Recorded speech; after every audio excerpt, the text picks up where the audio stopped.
Eh bien, bonjour à tous. Dans la dernière vidéo, je vous ai dit qu'on aborderait le sujet de l'enceinte acoustique. Ça me semblait très compliqué de traiter le sujet en une seule fois, du coup j'ai décidé de diviser en 3 parties. Les filtres, les charges et aujourd'hui, les haut-parleurs.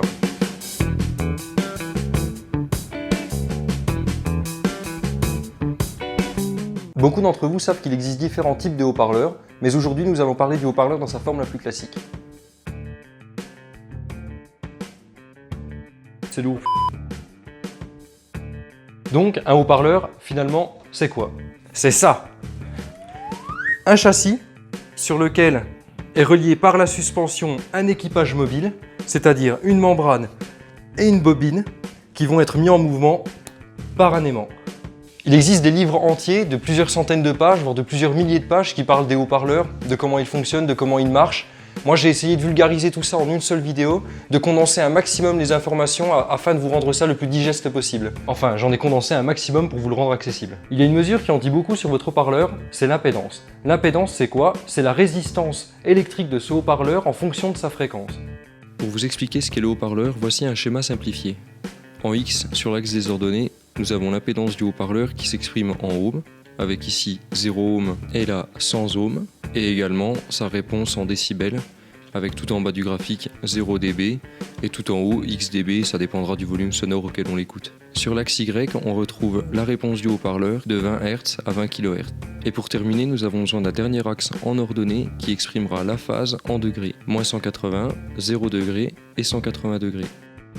Voici une mesure d'impédance. Elle met en rapport l'opposition électrique du haut-parleur et sa réponse en fréquence.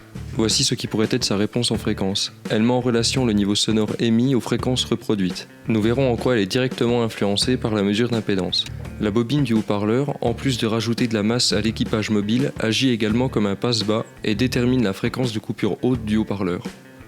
Et si nous parlons de réponse en fréquence, il est évident de devoir parler de la phase, celle-ci étant directement influencée par l'autre. En effet, la réponse en fréquence du haut-parleur traduit nécessairement sa phase. Quand le haut-parleur ne laisse plus passer les aigus, elle descend, et quand il ne laisse plus passer les graves, elle remonte. La mesure d'impédance nous montre que le haut-parleur fonctionne en 3 modes distincts. Le premier, le mode résonant, le second, le mode piston, et enfin, le mode fractionnant. Le mode résonant, c'est ce que vous voyez en bas du graphique. Ce pic est directement influencé par le rapport entre la membrane et la suspension. Plus on est haut sur l'axe X, et plus la membrane est rigide. Et plus on est à droite sur l'axe Y, plus la membrane est lourde. Cependant, pour simplifier mon explication, j'ai décidé d'ajouter une constante qui est que la fréquence de résonance du haut-parleur souhaité est fixe. Vous comprendrez que le trait rouge qui divise le graphique en deux représente un certain équilibre. Par exemple, si le haut-parleur est aussi souple que léger, l'amplitude de sa fréquence de résonance sera plus faible et il sera plus précis et rapide et produira moins de traînage. En revanche, il aura besoin d'un plus grand volume d'air pour fonctionner et descendra plus difficilement dans les graves. Nous reviendrons sur les volumes d'air dans une prochaine vidéo qui parlera des caisses. Voici à quoi pourrait ressembler sa courbe d'impédance, ce sera notre référence pour les prochains exemples. A contrario, si le haut-parleur est à la fois rigide et lourd, il aura besoin d'un plus petit volume d'air pour fonctionner et descendra plus facilement dans les graves. En revanche, l'amplitude de sa fréquence de résonance sera bien plus élevée, il montera difficilement dans les hautes fréquences et il produira un son typé dû à un mode résonant, une inertie et des temps d'amortissement importants. Il utilisera beaucoup son mode résonant et ainsi son son sera typé. Ce qu'on peut appeler un typage, c'est quand l'amplitude de la fréquence de résonance du haut-parleur est suffisamment élevée pour générer des sons qui n'existent pas sur le signal que le haut-parleur reçoit. Voici ce à quoi pourrait ressembler la courbe d'impédance d'un haut-parleur de ce type. Du coup, un haut-parleur dans son mode résonant, finalement, c'est comme un camion dans une descente avec les freins d'une Clio. Tu peux te mettre debout dessus, il ne se passera rien. Si on s'éloigne de cet équilibre et qu'on cherche à aller dans les extrêmes, nous avons deux possibilités.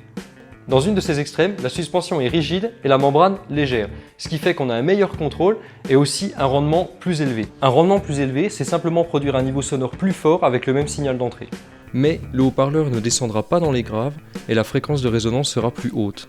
Elle viendra ainsi polluer la bande passante du haut-parleur. En effet, on a pour habitude de dire qu'il faut couper un haut-parleur de médium et d'aigu 3 octaves au-dessus de sa fréquence de résonance. Voilà ce que la mesure d'impédance d'un tel haut-parleur pourra donner.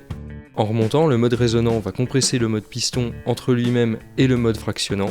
Or, le mode piston est le mode le plus intéressant car tous les sons produits par le haut-parleur à cet endroit ne sont produits uniquement que par l'équipage mobile. L'autre extrême, c'est une suspension souple et une membrane lourde.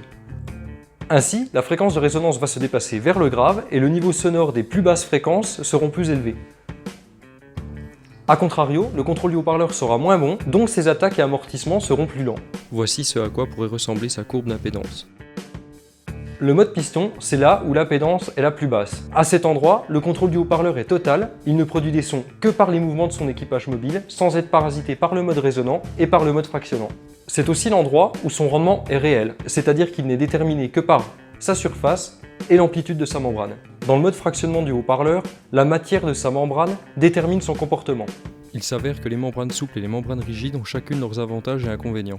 Les membranes souples ont un coût de fabrication moindre, leur réponse en fréquence est peu accidentée et donc facile à filtrer, et la propagation des ondes dans leur matière est facilement maîtrisable. On entend par là que le son produit par la matière de la membrane sera facilement gérable. En revanche, on peut ressentir une atténuation des tailles à l'écoute, due à la déformation de la membrane, et une dynamique moins élevée. On entend par dynamique la différence entre les sons les plus élevés et les plus faibles. Tandis que dans une membrane rigide, la transmission du signal est plus rapide, la distorsion de la membrane peut donner un effet de détail accru, le mode piston est un peu plus long et on peut percevoir une meilleure dynamique. Cependant, les défauts ne sont pas moindres. En effet, la réponse monte en fin de bande, ce qui modifie également sa phase de manière considérable. Par ailleurs, la réponse en fin de bande est aussi souvent très accidentée, ce qui la rend très difficile à filtrer et restreint sa plage d'utilisation. Il existe cependant un compromis qui consiste à additionner des membranes rigides en surface avec des matériaux souples à l'intérieur, permettant de faire un mélange des deux. Mais ça serait un sujet à part entière, c'est pour ça que j'ai décidé de ne pas en parler ici aujourd'hui. Par exemple, une membrane métallique aura un son beaucoup plus prononcé qu'une membrane en papier.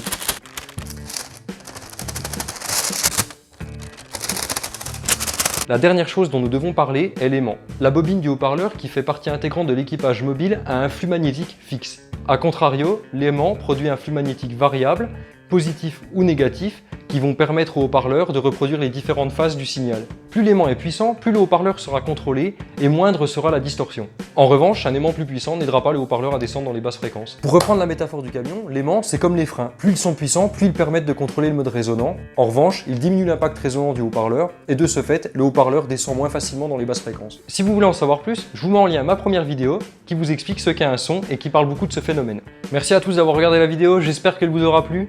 On a passé les 100 abonnés sur la chaîne, je trouve ça formidable et je voulais tous vous remercier pour la ferveur qu'il y a eu autour de tout ça. Si l'envie vous en prend, vous pouvez laisser un j'aime pour me soutenir, vous pouvez laisser un commentaire pour qu'on puisse échanger ensemble, je répondrai, j'essaierai de faire un maximum pour ça. Et en tout cas, en attendant la prochaine vidéo, n'oubliez pas, restez en phase avec votre temps. Bien sûr, si vous avez aimé cette vidéo, n'hésitez pas à la partager et à la liker, et vous pouvez vous abonner en cliquant sur ce lien et retrouver tous mes réseaux sociaux dans la description.